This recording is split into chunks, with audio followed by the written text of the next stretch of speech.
Y de hecho, Gonzalo, hay una cosa que a mí me interesa mucho. Esto lo he hablado poco, porque al fin y al cabo, o sea, se habla mucho en el deporte tradicional, ¿vale? Que es en las fases de los deportistas, ¿no? Hablamos de que en los deportes encontramos las diferentes fases, como la fase de iniciación, ¿no? Cuando son los niños Ujú, que son pequeñitos y los apuntas a una escuela de fútbol. Luego ya ujú, son juveniles junior. Luego ya son, pues si se hacen profesionales, pues son profesionales, vamos a dejarlo así, ¿no? Profesional, ujú. semiprofesional. Y luego está pues el apartado como de retirada, de que, bueno, que ya digamos como que la típica frase de ya estás viejo para el deporte de competición de alto extremo, de alto rendimiento, Exacto. y tienes que proceder a hacer como pues, la retirada, ¿no? Sí, Al fin y al cabo, cuando comparamos y cogemos los esports, vemos que el propio esport como deporte, en comparación con los demás, realmente es un bebé. O sea, sí. como no tiene más bien nada de historia comparado con los deportes tradicionales, vemos que dentro de lo que acabo de comentar ahora, no tenemos el apartado de escolar, o sea, de escuela de deportes electrónicos, y el apartado de retirada ahí hay algo que aún, ¿sabes lo que te quiero decir? O sea, tampoco se habla Sí. demasiado, pero Hay mucha tela que cortar ahí, sí, sí. hay mucha tela que cortar, pero obviamente ahí hay cosas de, pues, bueno, o sea, podemos ponernos en mente de jugadores muy potentes que hablamos de que, bueno, ¿no? De que jugaron la Season 1, Season 2, por ejemplo, de League of Legends, que ya hace, pues, 6 seasons que ya no compiten y han tenido que... Bueno, antes de nada, muchísimas gracias, Maca Maca, barra baja por esa suscripción. Un 1981 besito, apoya la muchísimas gracias. psicología con una sub. Y lo que me Papi. vengo a referir es la retirada para personas que juegan este tipo de deporte. O sea, no está para nada con el punto de vista de la psicología o de la salud mental. Es decir, un jugador que ha estado compitiendo dice de repente, bueno, me retiro. Y es como que, bueno, o sea, ya está, no tiene ningún tipo de apoyo ni de, como diría yo, de servicio al que se pueda aferrar para ayudarle a llevar a lo mejor ese evento, ¿no? Al fin y al cabo, Sí, porque sí. nos enseñan en deporte tradicional que la retirada para deportistas, por ejemplo, de élite, ¿no? Mm, Pues tienen un proceso que les ayudan a...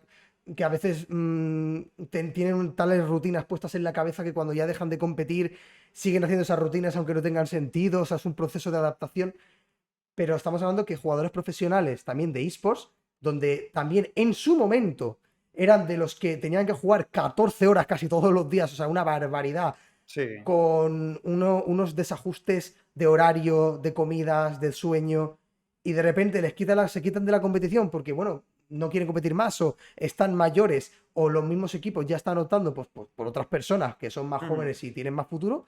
mm. Y esos mismos jugadores veteranos pasan a, bueno, ¿y ahora qué hago? O sea, si no tiene, por ejemplo, lo que llamamos también en psicología, lo que llamamos carrera dual, ¿qué Mm, es lo que tienen? A lo mejor algunos hacen streamers, mm. pero si no son streamers, ¿qué tienes? ¿Sabes lo que te quiero decir? O sea, Sí, sí, ¿qué hay después de la carrera de un deportista de esports?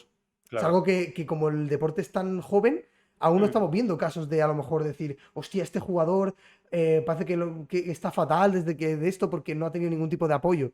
Pero antes de que salga una noticia de estas, nosotros como profesionales tenemos que estar ahí, tenemos que estar atentos, ¿no? A este tipo de cosas para intentar evitar que surjan problemas, ¿no? Al fin y al cabo.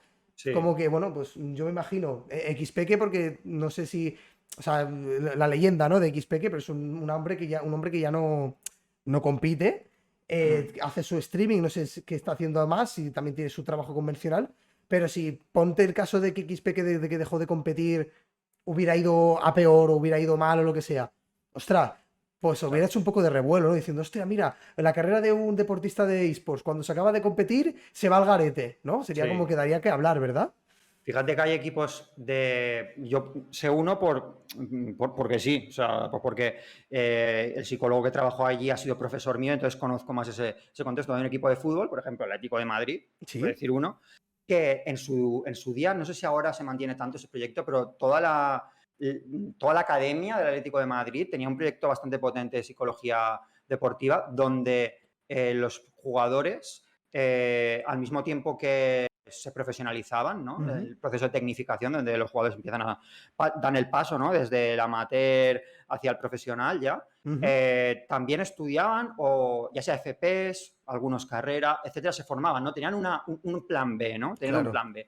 Y hay algún equipo de eSports concreto que ha implementado algún plan de formación o alguna estructura similar pero es algo muy necesario porque, quiero decir, ¿en qué momento va un jugador a hacer el proceso de retirada, ¿no? De transicionar, de ser un jugador profesional a otra cosa que va a ser en su vida? Es decir, porque Exacto. si algo tiene la vida es que nada es constante para siempre, todo Para es nada. cambio, ¿no? Entonces, cuando un jugador de eSports, de League of Legends, por ejemplo, va a ser profesional hasta que lo sea. En algún momento dejará de ser un jugador profesional. ¿Qué ocurre con esa, diría yo, importante mayoría de jugadores que no han tenido un plan B o ni siquiera se han pensado o les han hecho que piensen en ese plan B que van a tener que tener cuando se retiren? Si ni siquiera han pasado por un proceso de iniciación, Claro. como puede haber en el fútbol, en el básquet. O sea, nosotros estamos en pañales aquí. Ni siquiera han pasado un proceso de iniciación. ¿Cómo van a transicionar correctamente de su vida profesional a lo que sea que hagan después? Porque lo ideal es que cuando aún estás siendo profesional, estés pensando y llevando de manera paralela, planeando cuál puede ser el momento de tu retirada, o sea, qué vas a hacer en el momento de tu retirada y preocupándote de construir eso también al mismo tiempo que te estás construyendo como jugador profesional, estás construyendo cuál será tu proceso. Como aquí todo es tan rápido y hay Claro. tan poca estructura aún, eso normalmente no se hace. Hay jugadores que han sido asesorados o que por casualidad ellos han comenzado proyectos de streaming, etcétera, etcétera, y por casualidad han transicionado correctamente hacia ser streamers o han transicionado correctamente a ser coaches, a ser entrenadores. Entonces, eso se ha dado, pero en mi opinión, se ha dado más bien por casualidad. No es porque un club o una academia, lo que sea, ¿no? Una academia de un club haya trabajado con ellos eso. Y claro, cuando no trabajas algo, te puede salir bien de casualidad o te puede salir mal y ya está. Y esa es una de las cosas, de las muchas cosas que hay por cubrir aquí, Sí. está clarísimo, sí, sí.